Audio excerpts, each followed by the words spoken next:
GTA 6 is going to have the most detailed aviation we have ever seen from Rockstar. In this video, we're going to go over evidence and screenshots why this will be the case. Florida is a huge aviation hotspot, especially for GA, General Aviation. All right, let's talk about the new Maverick that's based on the 206L Long Ranger. As it comes into view, you can see that it has 3 sets of windows instead of 2. This is what makes it the Long Ranger version rather than the Jet Ranger.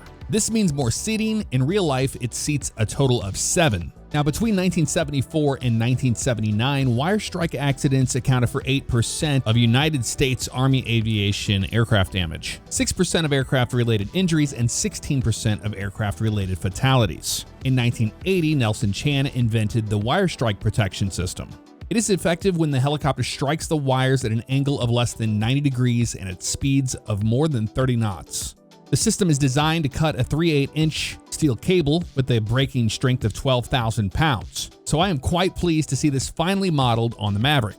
Stepping forward a few frames, you can see that the beacon light lights up. And why is this such a big deal? Well, it's because we're seeing accurate placement of not only beacon lights, but nav lights as well. When we zoom in, we can see an outline of the pilot on the right-hand side of the helicopter. Now, the pilot position is correct based on the Bell 206L. Now, the pilot position of a Polmav is correct based on the AS350 and now Airbus H125. We'll talk about this helicopter later. Now, the Buzzard is based on the MD500 cockpit. The pilot sits on the left by design. This is how it's done in real life. This is all related to the Sikorsky R4 in the training, so that's a discussion for another day. In GTA 5, all helicopter pilots sat on the left like an airplane. Another thing you'll notice is that there is no contrails coming out of the back of these airplanes that are up at high altitude. Now, contrails are formed only whenever the temperature is cold enough for it to do so. This makes me very happy to see that there's no contrails coming out of airplanes at a low altitude like we saw in Trailer 2.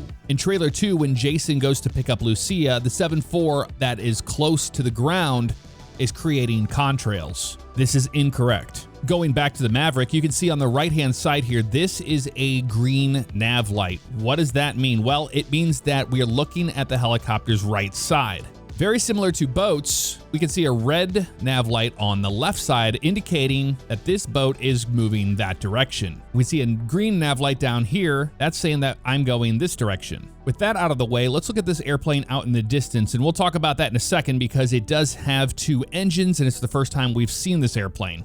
But on the left side would be the red and on the right side would be the green, and we would have a white on the tail. This is telling us that the airplane is flying away from us. If we reversed this and had red on the right, green on the left, and then we had white on the tail, that would mean that that airplane right there is coming at us. Looking up in the sky, the same thing applies here. If we have a red light on this side right here and then a white in the tail, that means that that airplane is actually going this direction. Again, we can see green right here indicating that that helicopter is moving this way. Now, you might be wondering what this is back here, and this is just an exaggerated logo light, the splash of light that goes up onto the tail to illuminate the logo.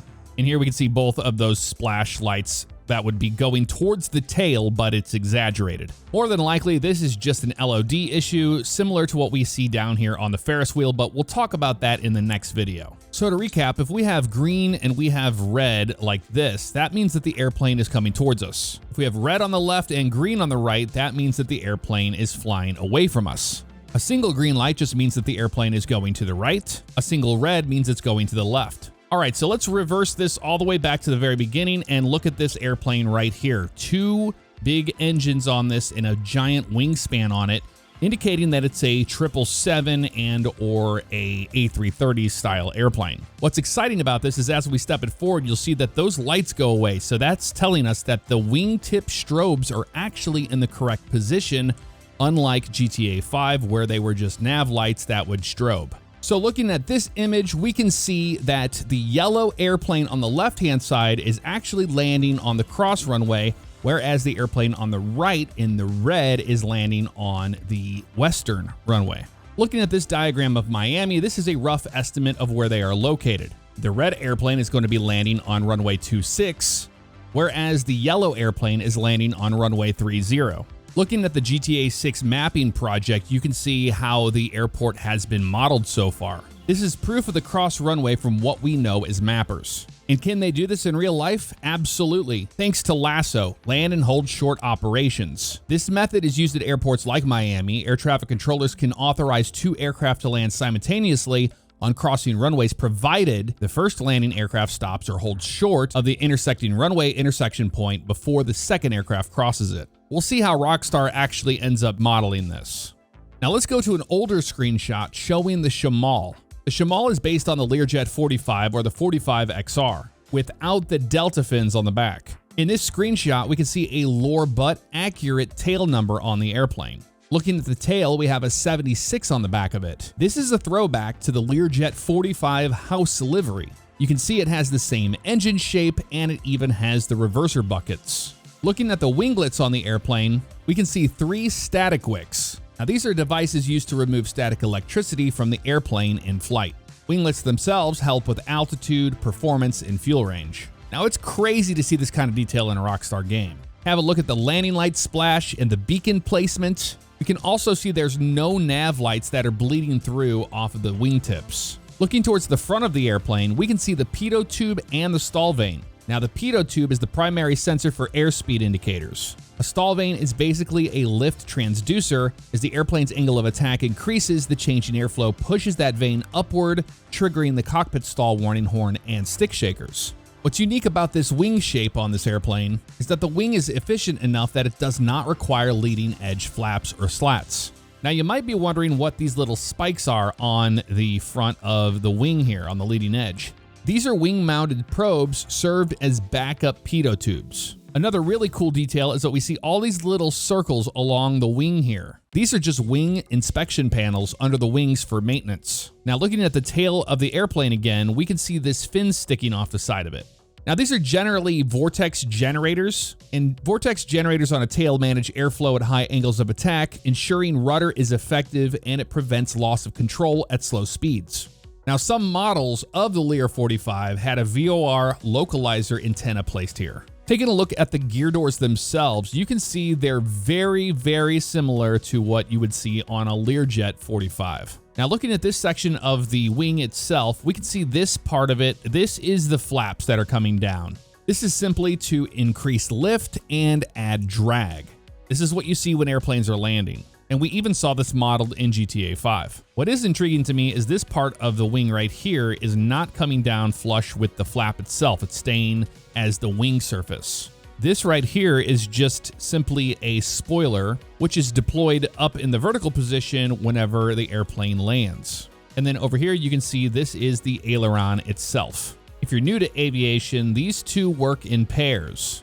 When the pilot turns the airplane to the left aileron will go up, decreasing lift, and the right aileron goes down, increasing lift. This is how the airplane will roll to the left. If we're banking to the right, it will move the right aileron up and the left one down, causing the airplane to roll to the right. So all the rest of the protrusions you see on the bottom of the airplane, we have the marker beacon itself, and then we have TCAS, which is the traffic collision avoidance system, radio altimeters, a comm antenna, a DME antenna, which is distance measuring equipment, and we have not seen what they have on top of the airplane yet.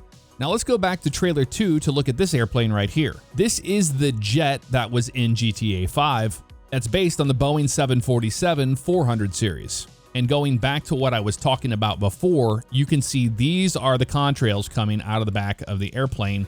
At a low altitude like this, this is not something you would see. Another thing we can notice is that the flaps aren't down on the airplane. That should be basically kind of like this. We've explained why that is the case previously, but I just wanted to reiterate it again here in this video. And based on the location, this airplane is landing on the cross runway, runway 30. And again here in trailer 2, we can see the 747 up here putting out contrails at a very low altitude. I think they strictly did this just for effect. Moving on to this shot, we can see the Dodo has returned and it is looking absolutely glorious here. Now the Dodo is basically the DHC-2 Beaver lookalike. What's interesting is that everything we've seen so far shows that it's not based on Miami Seaplanes livery, but instead a Kenmore Air livery, and with the shot that has Jason on the motorcycle, the livery is actually reversed. As we step this forward, you can see the tail number over his head.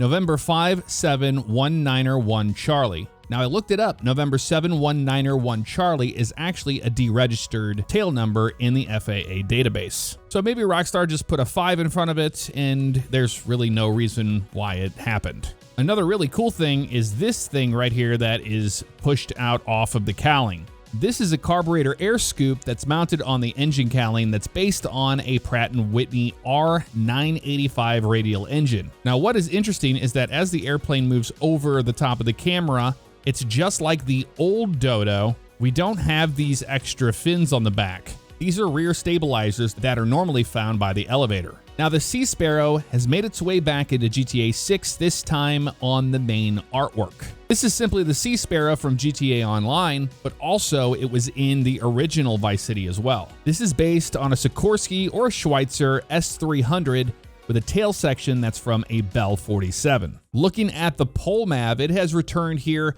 with a Weasel News variant that was very popular on GTA5mods.com, and I think they look kind of similar. Now, looking at this screenshot, you can see the difference in the rotor detail. On the top, we have GTA 6's version of the PolMav, and on the bottom, we have the GTA 5 PolMav. Looking at the landing lights, it's based on the older H125s, and the navigation lights themselves are distinct, and the beacon light housing detail is absolutely remarkable. Another thing that has me incredibly excited about Aviation in GTA 6 is the new weather engine. Now that we're going to have volumetric clouds and rain shafts, imagine taking off from an airport, getting above the clouds, losing all situational awareness. It'll make the world feel so much bigger and alive. This was not present in GTA 5. Instead, when you would get up higher, you would just have all these fake clouds show up.